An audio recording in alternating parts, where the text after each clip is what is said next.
We get paid to win football games and win championships. And Nick, you know that. I know that. But all I'm saying is the league is geared up for what I just said. Guys, I don't have a drum roll, but I can do it for you a little bit. Hey, we got Emmitt. We got Nick. Guys, thank you so much for joining us. What's up, Nick? What's up, Emmitt? Not much, brother. How are you doing, man? I'm doing all right. Excellent, excellent. Sitting here watching the game just like you are right now. Yeah, man. I'm right in front of the TV. Yeah, yeah.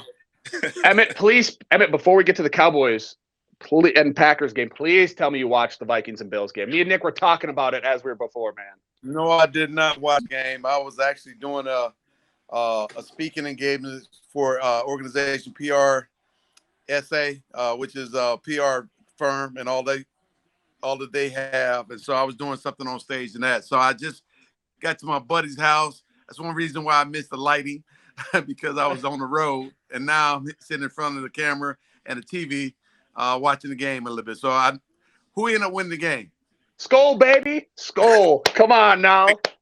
You already know who won that game. You mean to tell me Minnesota came all the way back and won the game? Absolutely did. Don't hate on us. Oh, my goodness. It was crazy. Don't hate on us. Had a fumble in the end zone, a drop pass,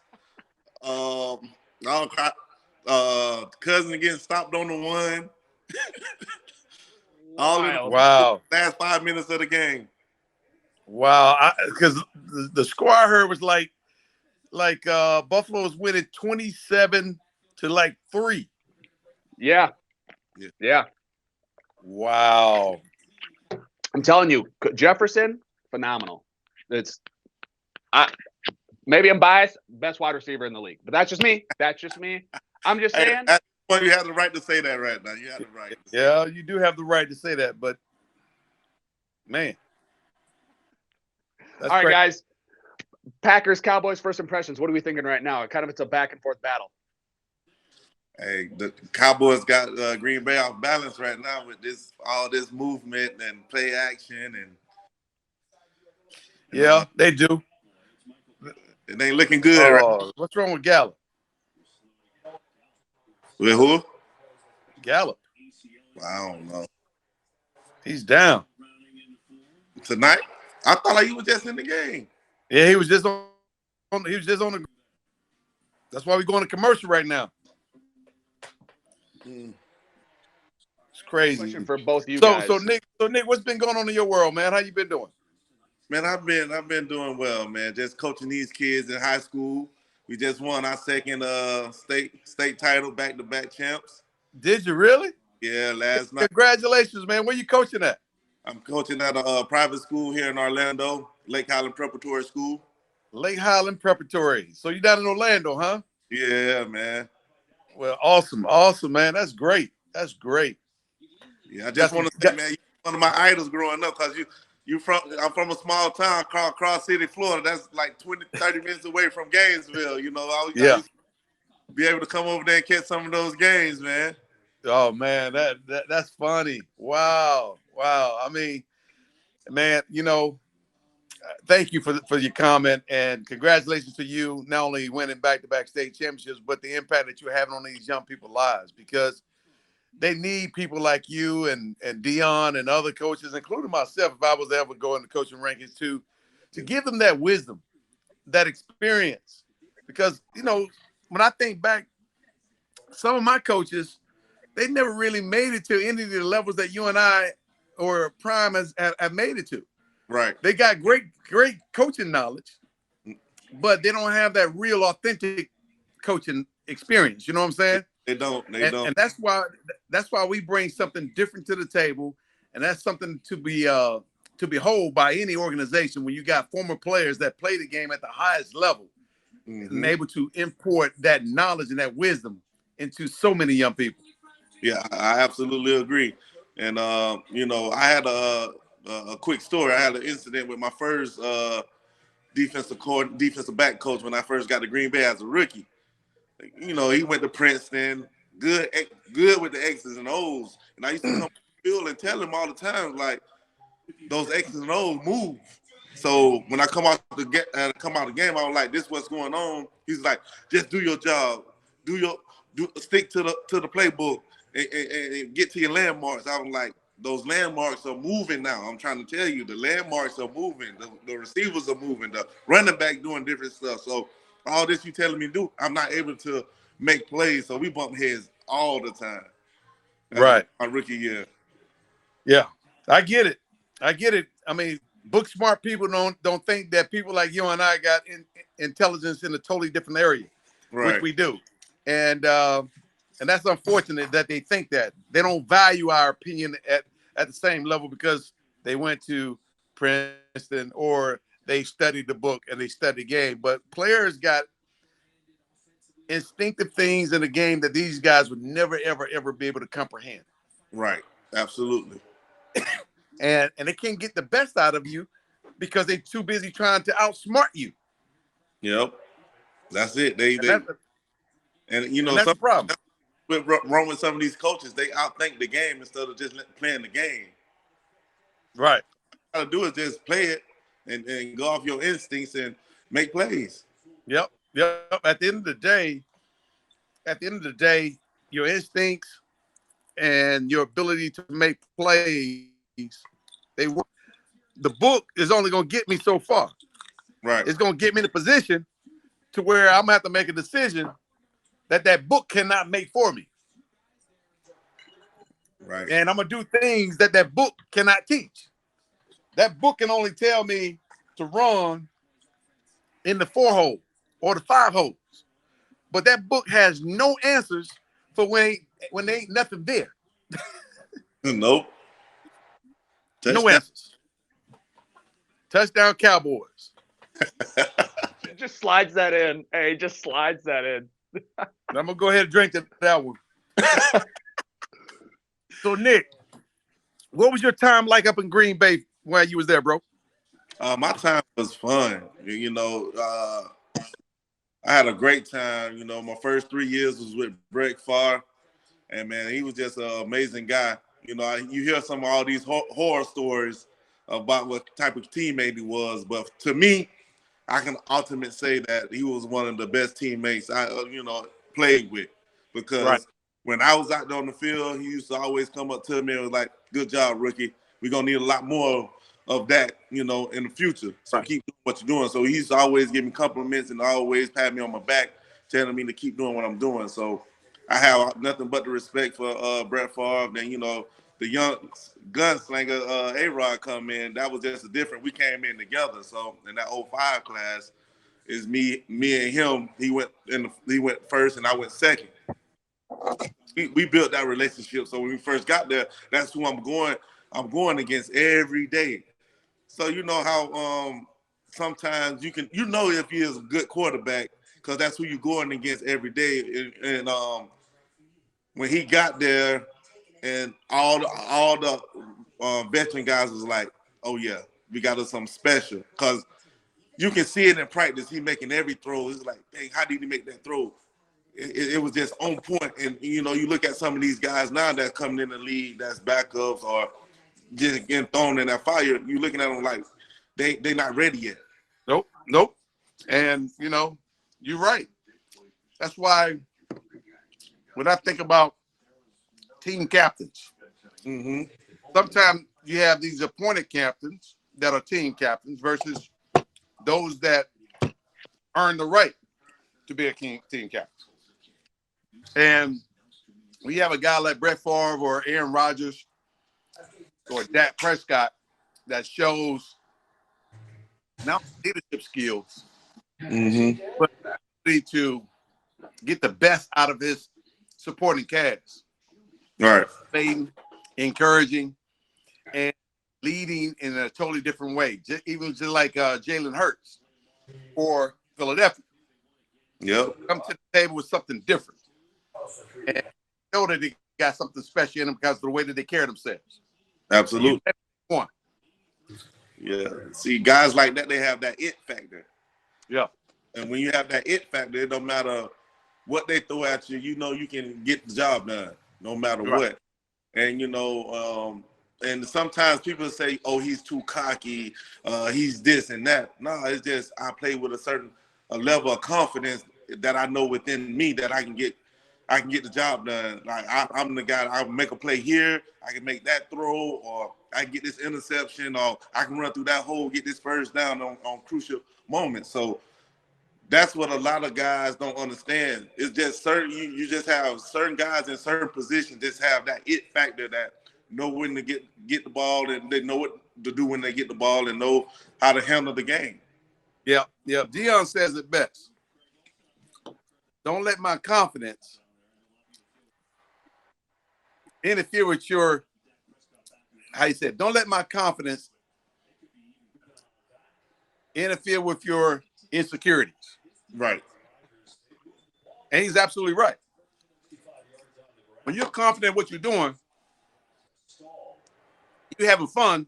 Some people look at that as being arrogant, then versus a confident guy knowing what to do, making it happen, and so forth. Now, there's a distinct difference between being arrogant and being confident, though. Yes. Really. Hey, I'm telling you this. We got some fans that are confident that they want to ask you guys questions. So we're going to just keep rolling right into the questions. Let's right get there. it. Hey, Nick, you like that one, didn't you? You like that one, Nick, didn't you? We're going to Carl first. Carl, hey, this one's coming from Florida, guys. So obviously, your home state right there. Carl, take it away. You've had a remarkable career, to say the least. What would you consider to be your greatest accomplishment during your career? I think being able to play 15 years in the National Football League is wonderful. But I think to develop the consistency of a football player and earn the respect of my peers is even greater. Because we play the game because we love it. When you daggone good at it, and you're not over a fly-by-night kind of guy, you're able to build upon that every week and every year. And they know that you're not going anywhere, and they know what they got to go up against. That's something different. So I'm proud of that fact that I was a consistent football player for a long period of time. I'm going to kind of bounce off that, Nick, and ask you that same question. What are you most So, Carl, hopefully I of? answer your question.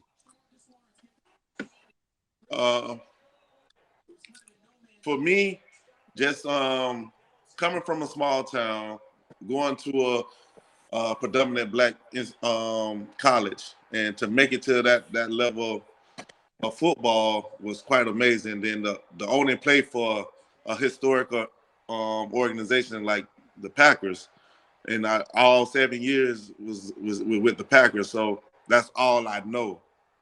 So, and getting there, and just all the legends, and you hear all the stories of the legends that was before me, and it was amazing, and I'm just thankful to have that opportunity. And being a small town guy, I just had the level of confidence. I know once I get that opportunity, I know I'm gonna have to step up in a major way to make myself relevant in a way, not just for the game of football, just as a person. Because I got in the game, I got to Green Bay at the age of 20. So I wasn't even legal to drink when I first got to Green Bay. So, and just to had the career that I had, and some of the relationships I built over the years, it was like I couldn't ask for a better start of my life journey that way. I mean, just reading your biography, man, you've been fighting since day one. I mean, like you said, like going to Bethune-Cookman, that's obviously overlooked, and you get a second-round draft pick out of Bethune-Cookman.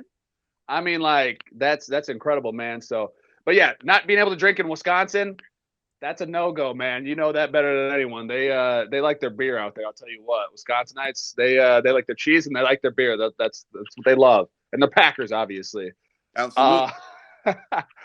But hey, we're gonna go to Williams 2651. Williams, take it away. Emmitt, so you kind of answered this question a little bit with the prior gentleman as far as what you're most proud of. It sounds like you're most proud of your longevity in the game and how many years you played at such a high level.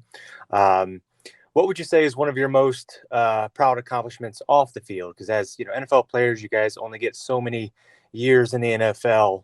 and everyone, I presume, looks for that life outside of football, a purpose and a meaning, whether it's personal, professional, what would you say thus far is your most proud accomplishment off the football field? That's crazy. That's a great question. I don't know if I've experienced it yet. And the reason why I say that, because I got 5 kids. I don't know what it's gonna feel like when I walk my daughters down the aisle when they get married. Because I got beautiful daughters and I got beautiful sons. So I don't know what it's gonna feel like to do that and to see them on to the next phase of their lives. So I look forward to those opportunities. And those are opportunities that I have not experienced. So it's kind of hard for me to say what we'll have, what my best accomplishment might be. Because those things you don't know yet. Mm-hmm. But you know that you have an opportunity to experience them. You just want to be around to see it happen so you can have that feeling that others may have had, other parents, other fathers, and whether or not my mom and dad, how they felt when I got married, how they felt when they had the grandkids and all those kind of things. That's a different feeling. And that's something that when you're blessed with children, that's when you realize that the world, you have greater responsibility. He always had greater responsibility, but now you're responsible for that life. Mm-hmm. And how that life turns out can be a direct reflection in terms of the relationship that you have with your kids, but it also can be the decisions that they even make and how you're there to help hold them up. Because we pour into so much what we do and so much into others and helping others through charitable, et cetera, et cetera. We need to do the same thing for our own children too. So for me, I'm looking forward to those moments.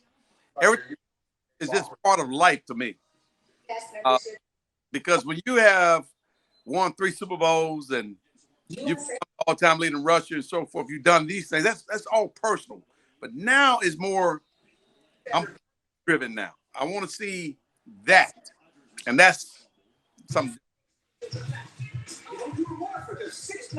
I can understand that. I got a 2.5-year-old little boy, and I just had my baby girl about 7 weeks ago. So I've got a business that's doing well. We're growing well. But yeah, it's just there's professional accomplishments, but then with the personal, with having kids and stuff, I'm a little newer to it, obviously, but I can totally relate to that. Yeah. When your daughter's son gets 17, 18, 19, 20 years old, but go to college and stuff like that, when you walk them off to college, that's when you're going to really hit you. That's when you're going to look back and reflect. Okay, this is what mama was saying. This is what daddy was saying. Mm-hmm. What I did to mom and daddy. This is why you're going to appreciate your parents a lot more at that point in time. Absolutely. No doubt. Question, Nathan. What's that? I like that reception that we just got on the goal line. That was awesome, by the way. Yeah, it was awesome though, right? But yeah, to piggyback off what Emmitt said, like I think I'm still trying to find my way. And like I say, tell my kids all the time that what I accomplished and what I did, that was for me. And what you're gonna accomplish and the things you're gonna endure in your life is for you. I'm just a guiding tool to help you make the right decision and help you figure things out in a way that you might don't understand it, in a way you might need me to help you try to figure some of those things out, them obstacles that you're gonna face in life. And I'm just blessed to be in this position right now. I wouldn't change nothing. I would. I guess I just want to continue to grow, and just like Emma say, we do so much outside of our family with charity stuff and with mentoring other youth players. Sometimes you forget that you got to still do that for your own family as well. And you know, I'm like Emmitt. I have 5 kids too, 1 girl, 4 boys, and I'm just making. I got a daughter that's in college right now, and I got a freshman in high school. So, and the list go on. I got a middle schooler, and you know, and you don't all phases of life are different. And I'm just trying to make sure I'm there to encounter all those obstacles with them and help them guide them in the right direction. Wow, they just scored. Green Bay did? Yeah. Oh man, your TV faster than mine. Mine need to catch up. Come on, TV. Very thought provoking too, guys. Just laying it on the line Yeah, your right there. TV way on ahead and of off the mine. field.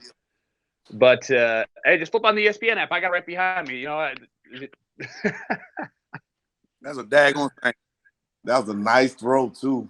all right, Nick. Obviously, we have this new segment. It's called One Burning Question. I'm just going to let the thought simmer. We're not going to get to the question yet, but I'll ask you the question. You're not going to answer it now.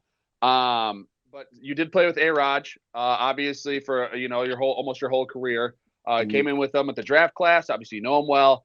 He's getting up there in age. Let's just be honest. And I think his football career, is on the back half. When do you think? Like I said, this is the one burning question. You're not going to answer it right now. We'll get to that in just a little bit. And people, if you want to jump the queue and get into the discussion, make sure you jump the queue and get it. But when is the era of Aaron Rodgers going to end in Green Bay? And why is it going to end? Now, like I said, it's just get the wheels turning a little bit, folks, whether it's, Emmitt, you, Nick, obviously, and all our fans watching right now. If you want to jump the queue and get into this discussion, get it. But we're going to get to a couple fans, and we're going to get to the one burning question, so you have some time to think about it. But Bright Eyes, she used jump the queue. Obviously, she used it before the one burning question. But Bright Eyes, take it away. Hello, how you doing? I'm doing good. Say hi to Ava. Hey. Hello, Ava. She's my granddaughter, 2 years old. I tell you, boy. I'm babysitting tonight is movie night for the parents. Right. But anyway, I have a question for Nick and also for Emmitt. So who wants to go first? Nick? I'll let Nick go first. Nick, you're going to go first? Okay, good. Nick, do you remember your one and only sack? Yes, I do. It was against Dallas. I know. And who was it against? Oh, Tony Romo. Yes. And how did you feel about that? One and only sack.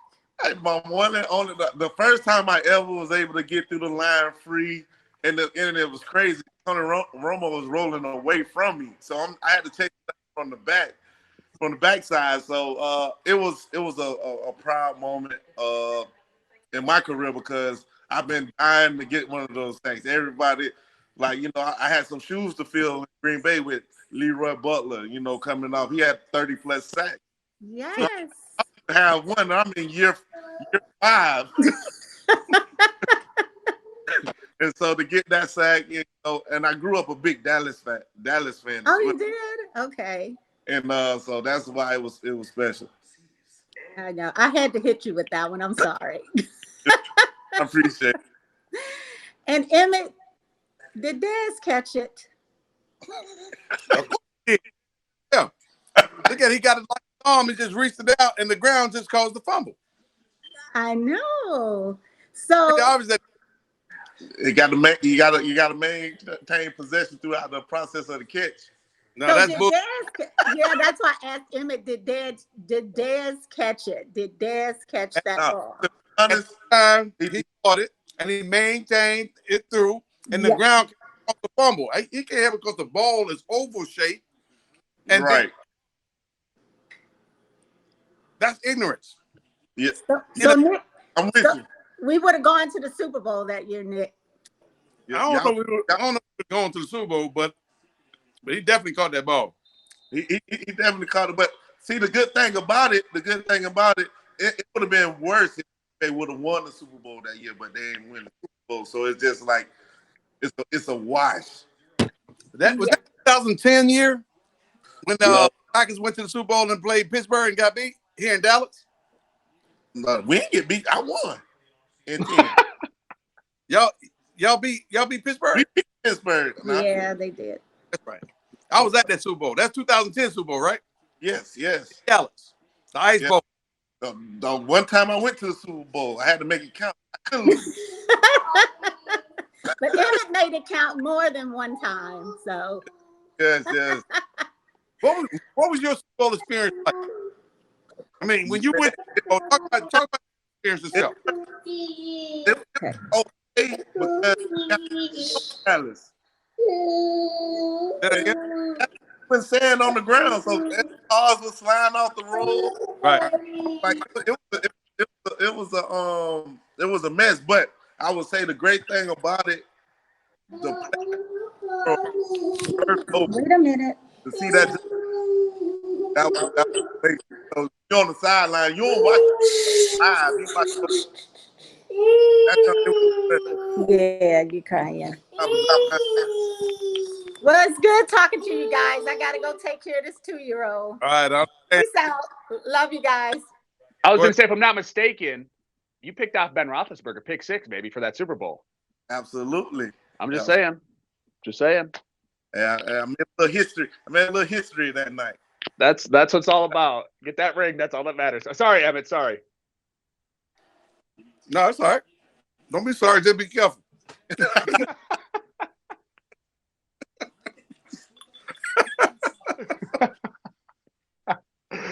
Oh God. All right. So guys, I just want to get your impressions of this game too. Cause obviously, let's be frank, Cowboys are going in one direction, Packers are going in an opposite direction. But they're battling right now. What are you guys seeing from this game so far in the second quarter?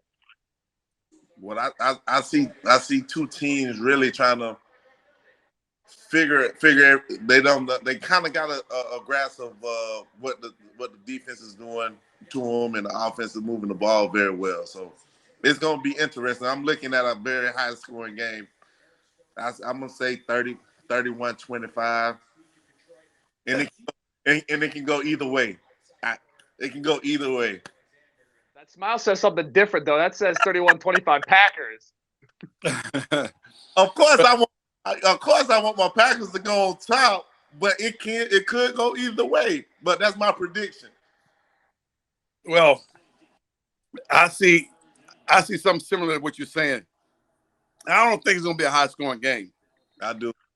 But what I do believe is that the Cowboys are trying to figure their way out. That's why they're coming back to the running game right now, because our dumb-ass offensive coordinator, yes, I did say that, our dumb-ass offensive coordinator didn't try to put the ball at all down in the red zone after a turnover.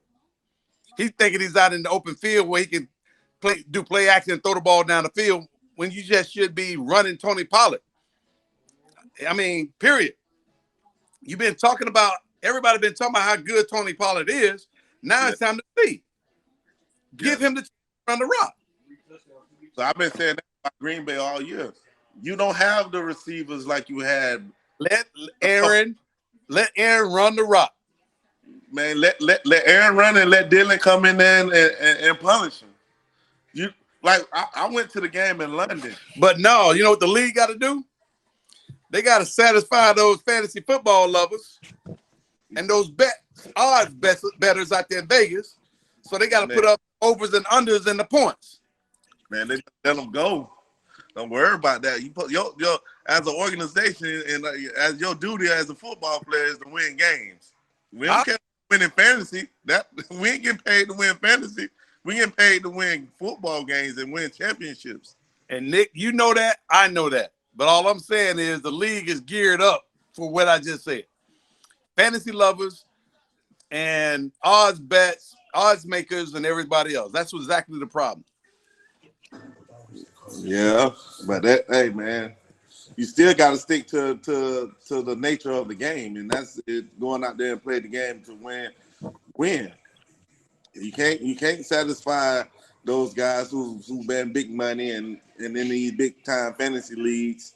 And I understand that that's another avenue for guys to make money, have fun with the guys and whatever. But at the end of the day, your job is to win games and win championships.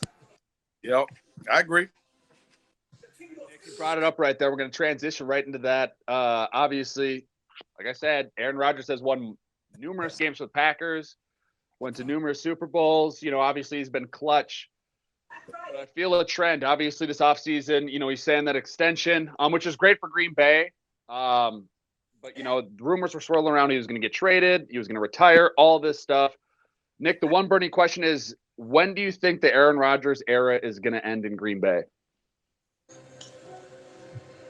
I would say it's going to be the end of this year. Wow. Why is that? I mean, obviously, there's a lot of rumors swirling around, and the Packers record isn't great, and I get that. But obviously, you played with them, and you know that organization better than anyone. I don't think he can connect with the younger generation that's in there right now. Okay. And I just think it's probably just time for change as well. And it's nothing against A-Rod. Can he get the job done for another 2 or 3 years there in Green Bay? Absolutely. But I just think for him, a change of scenery, a change of the look for the Green Bay Packers, and I think that'll benefit in his for him. I should say it'll benefit for him.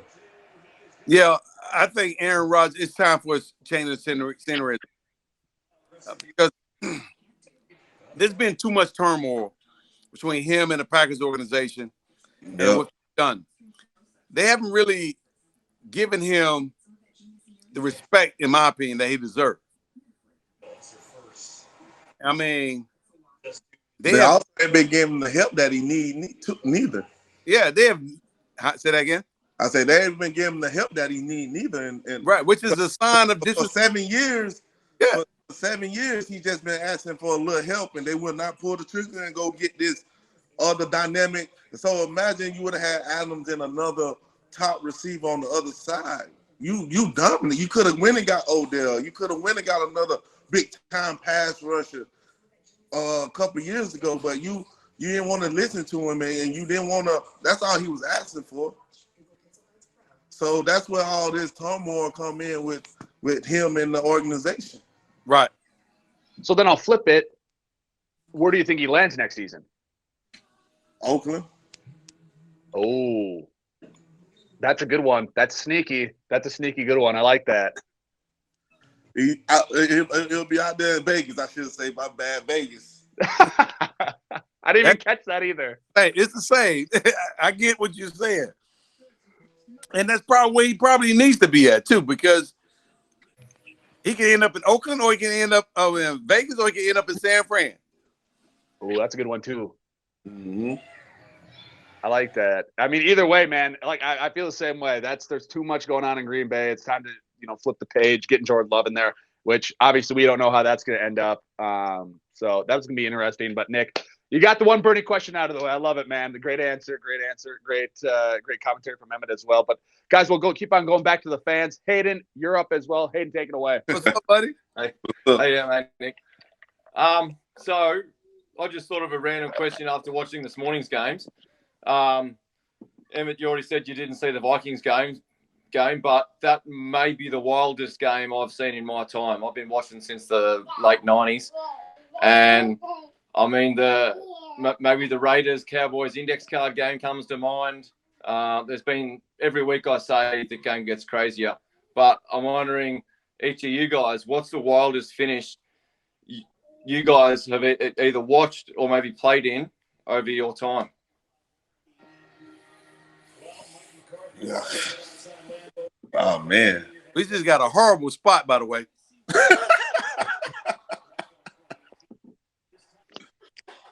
You guys are one play faster than us in Australia right now, so same here. Yeah. Like he's behind right now, so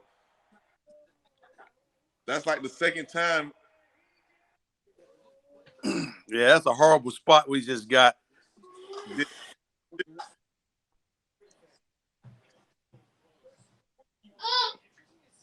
But the wildest finish I ever had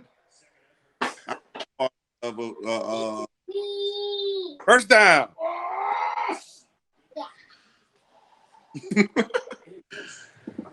I can't recall. There's the first down.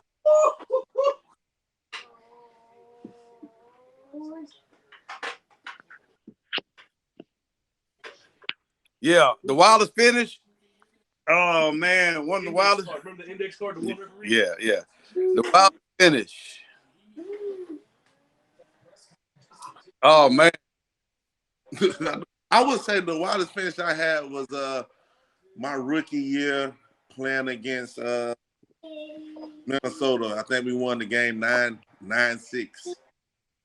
But they missed field goals, we missed field goals. It was cold. It was in December. The ball hard as rock. And I think that's probably one of the wildest games because no one could pass, barely get a run play off. But when we did make a play, either team made a play, it was huge, and it was just a battle of the fittest, whoever can last the longest. And I think I love that about that game because it was just an old school brawl.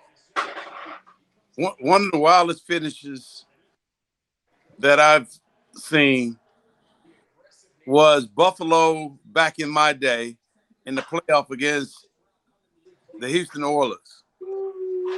The Oilers went to Buffalo big time. I mean, kind of like this Minnesota game today. And Buffalo come roaring back and beat the Oilers in the AFC Championship game. And ended up, or the playoff game, something like that, and ended up going to the AFC Championship game because they came back and won. They put up like 30-something points all in the second half. It was crazy. And they ended up winning that game and going on to the Super Bowl again that year. One of the wildest games I've been involved with that I think of. Let me see. Let me think. I had it. That's a tough question. There's so many games. I think, man, that's a tough question. That's a tough question for me in terms of wildest games I've been in. Yes, sir. I one right. Comebacks like that. You know what it was? We played the Washington Redskins, DC one year. Trey, Rocket Ishbel, and everybody else, and we're down 21 points in the fourth quarter, and we scored 21 points to tie it up to put us in overtime. And we had this play. Oh, this mother brother threw another pick. Yes, I haven't saw it yet, but thank you.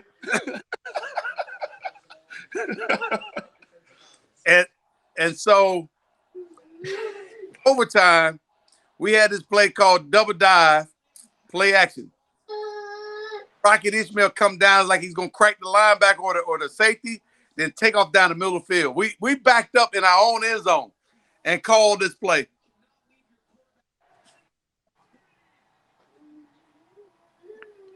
Just saw the pick. And we throw the ball down the middle of the field to Rocket Ishmael, and he's fast as all get out. He run for 2-0, and nobody caught him. We end up winning the game. Coming from behind, we scored 28 unanswered points. There you go. Great answer. We got there. And then I sit up and watch television, and this mother brother threw a pick right before that. Gave Aaron Rodgers the ball on the 24-yard line. Absolutely. I'm going to take it. We ain't going to win. And look at it. Now they run the ball, right? They come out and they run the ball. We got to throw the ball all the daggone time. Who in the world, why in the world do an offensive coordinator think, damn, Dak Prescott is Patrick Mahomes? Why in the world does the offensive coordinator or the team think Dak Prescott is freaking Aaron Rodgers? I'm with you 100% there. McCarthy. Shoot, you know he's McCarthy. It's the dumbest. Hayden stumped you with your question. Now he's getting frustrated, folks. This is what it's all about, though. You see true emotions. That's why we do inside the game, during the game itself, just getting inside reactions. This is just absolute madness. This is madness. This is not damn football. This is placating to something that's beyond the game. You're throwing the ball down the middle of the field, trying to squeeze the ball into CD Lamb, knowing he's triple covered. He got two hot safeties. What all he did was pass him. I don't understand. The corner passed him right to the safety. So what they tried to do is they tried to clear it out. It should have been a clear out. Let CJ Lamb run that post and run a dig behind it from the outside receiver, but he didn't give it time to develop because he tried to force it in up the middle. It's ridiculous. That's what it was. It's ridiculous. Hey, we're gonna bring Randy Cloud live. Randy, bring the vibes up. Get Emmitt happy. Come on now, you gotta be doing this. First of all, I'm down in the man cave, so Emmitt, I got a pair of your gloves off one of the auctions, but I just kind of want to like we got Bob Lilly right here to kind of get us into the old school Cowboys kind of area. Okay. And then we gotta come over here to this side, and we got a pair of DeMarcus Ware's gloves right here. Okay. And we got a pair of the aforementioned Des Bryant cleats here, and I try to get a picture with them wearing the same stuff. And then we got your gloves right here, Emmitt. All right. And then over here we got Troy. We got Troy here, Nick. I'm not forgetting about you. But we got Bo here on the Bo nose. and then we got the Brett Favre. So that's kind of just a little bit of that football era, the man cave going on there. That's what's so up. I wanted to show you guys all that, but I especially wanted to show you those gloves, Emmitt, because I'm really proud of those, and I appreciate you putting stuff on eBay for us to have there. No problem, brother. So my question for you guys, both of you, is, and Nick, this will probably hold more true to you because you went from one side back to the other now that you're coaching in the high school era. Mm-hmm. How does the speed of the game affect you guys as you come up from like little league all the way up into the pros? And I'd love to know like what you guys think about that, if you would, please. Each level that you play the game of football change from little league to middle school, from middle school to high school to college, and obviously from college to the NFL, all on a different speed. I just think the tempo of the game changes. People don't understand every level have a tempo. Even in college, they try to run that rapid pace, get to the line, try to run 90 plays in a game. That's not true football. It's hard to run 90 plays in a game because you unless you pass it 80% of the time because the clock never moves. But I would say just once I got to college, I didn't really understand how a guy that same speed as me can lead me by 30 yards. I didn't understand until I got to the league. I was playing against Joy Gadaway, but he's in his I'm 20 years old. He's probably mid-30s or 32, early 30s, whatever. And it was like, oh, Gadaway is fast. He one of the fastest player in the league. I was like, but he's old. The man he was with Tampa Bay. He was in Green Bay. He caught a slant. And when I say he caught that slant and he pulled away, I'm like, I run a 4.340. Like, I can catch him. And I could not catch him. And that's when I realized, like, the speed, the speed, you have game speed and you have just natural speed. Or you have sudden quickness, or you have decisive speed. Like, it just it's a very speed levels. And that's where the game I had to understand. I would agree. At every level, it gets faster and faster because what's starting to happen is you're starting to bring some of the best together. Mm-hmm. And the best of the best means you got guys that have speed, guys that have size, guys that have quickness, guys that are mentally this and physically that. All that is starting to come together. When you get to this level here at the pros, you best athletes that you've seen on the football field. and they all are fast, and they all got skills. And the thing that separates most of us apart is mentally.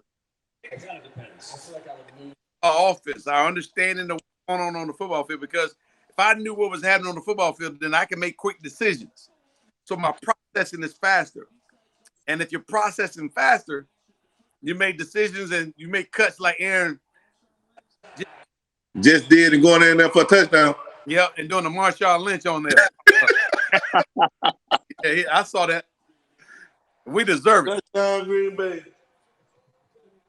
Emmitt, I mean, watching you play back in the 90s and seeing you make some of these cuts and just finding the open holes was just amazing to watch. I mean, I lived in Dallas at the time, and it was a hell of a lot of fun just to sit back and watch you play and to watch you naturally find the open holes and just burst right through. And it was just incredible to see. Well, thank you. Thank you. Absolutely. That's when the game guys, thank you so much. Slows down in one's mind, when you can see the field and see things happening before it actually gets there. Absolutely. Yeah. Well, thank you guys a bunch. I appreciate y'all, and have a good day. Hopefully Cowboys will pull this one out. Sorry, Nick, but I got some blue and silver on. I got to roll with that. All right, guys, we got another user here. Allison actually used jump the queue, so she used the fast pass function. She wants to talk to you guys. She wants to ask you a question. I don't know what the question is. Be on the field, off the field, doesn't matter. But Allison definitely wants to talk to you guys. So Allison, take it away. Sorry, Emmitt. I know how you are. I'm the same way. But while I've got you, Nick, I have to get your insight about Mike McCarthy as a head coach. Mike McCarthy as a head coach, when we got him in Green Bay, I would say he was more energetic, more enthused about, had more enthusiasm about himself, about it, because he got a young team. He was very young, and so coming there with a young team, then you add a couple pieces, a couple veteran guys, and now he put that all together, and we became one unit. So you grew together. Yeah, we grew together. We all grew together, and he was a more of a player's coach, and but you got Al Harris, you got Charles Woodson over there, you had Chad Clifton, and the guys like that he understood the time and the work that they put in, so he was able to just pick their mind a little bit and get a direction of how he wanted the team to go. So I have nothing but respect for him because, like I said, we grew up together. Do you think he would still be a player's coach? You know what? I don't know. I haven't been around him enough to know. I talked to Al Harris a lot because I know he's on the coaching staff, and I know Al Harris bring a lot of energy to the young guys in the secondary because he's growing with those guys. So I don't know. I can't. I don't know how the coaches mean as a whole is in the meeting room. But I would say it looked like he's trying to understand. I don't know how Jerry is neither. I don't know if Jerry has a little influence on that as well. So, but I think if they just let him do his job, they can be real successful. Well, I'm a fan of the defense in my team, probably, but also other defensive players. And so I watched some film, and I have to say, when number 36 wanted the ball, you got it. Yeah. So I appreciate you taking my question. Emmitt, you could fill us in on Jerry. Well, Jerry Jones? Yes. He didn't call in the plays when I was playing. All right. Jerry's such a great owner, though. I mean, he loves his players, loves his organization, and rightfully so. I mean, hell, he paid a lot of money for it. He should love it. So I mean, at the end of the day, Jerry Jones is a brilliant owner, full of wisdom, knows how to leverage the Cowboys, and how to leverage things to the next level. I just wish that I just wish we can actually do something a little better than what we have done, and not just be just the Cowboys. Just be leaders in the league. Show people how things should be done, and stand up for things that are right. All because we are the Cowboys and we like to do things right. Yeah, we seem to beat ourselves a lot. Yeah. Whether it's penalties or whatever. So, well, certainly, gentlemen, it was great hanging out with you today. Go Cowboys. Thank you, Emmitt, again for hosting us on this platform. It's truly remarkable, and nice meeting you, Nick. Thank you. Thanks. It's knowing that you've played for Jerry, obviously, Coach McCarthy, Nick, from your days and everything like that. So like I said, this is why we do this, man. You guys give us insight that obviously a lot of fans don't get that insight from and that information. You guys, we got another fan here.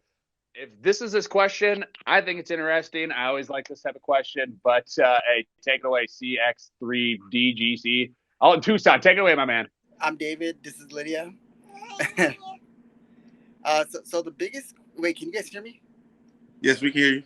All right. So the biggest question we always like to ask everybody, and it was actually her idea. I don't know if you want to say it. Do you want to say it? You want to ask them? All right. What's your favorite cereal?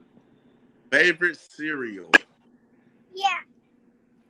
I grew up on, I don't know if they still even make them, but Smacks. They used to call them Smack.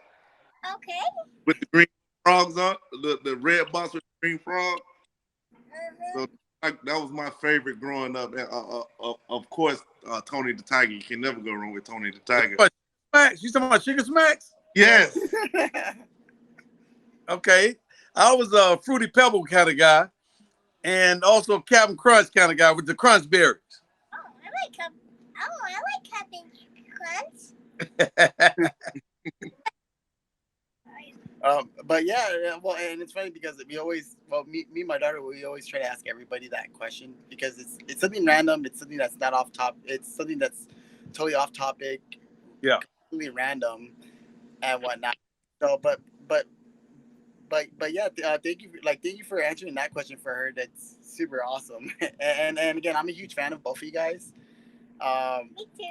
And no, and also too, again, I'm nervous right now just talking to you guys both. Like Nick, I've watched you since the 90s, and when and the same thing for you, Emmitt Smith. I can't even talk right now. Yeah. Because I've been a big fan because I got pulled in. I became a Cowboys fan from my Uncle Eddie, and as well as my mom. So even just being right here talking to you guys, it's like a big scored. Yeah. And, we scored. We right back at you right before the half. That's what I'm talking about. Now we got a chance to win this game. Definitely. we got to win, right? But, yes. I told you this is going to be a high-scoring game. I tried to tell you. It's going to go head-to-head, both ways. Unfortunately, I think you're right. But also too, guys, I do appreciate you guys actually taking the answering my daughter's question and whatnot. I do appreciate you guys, and I hope you guys have a great and wonderful day. Thank you, Dave. Same to you. But Nick, I just want to say this to you, brother. I appreciate you taking the time to come on and spend time with us and our guests on Notable Live.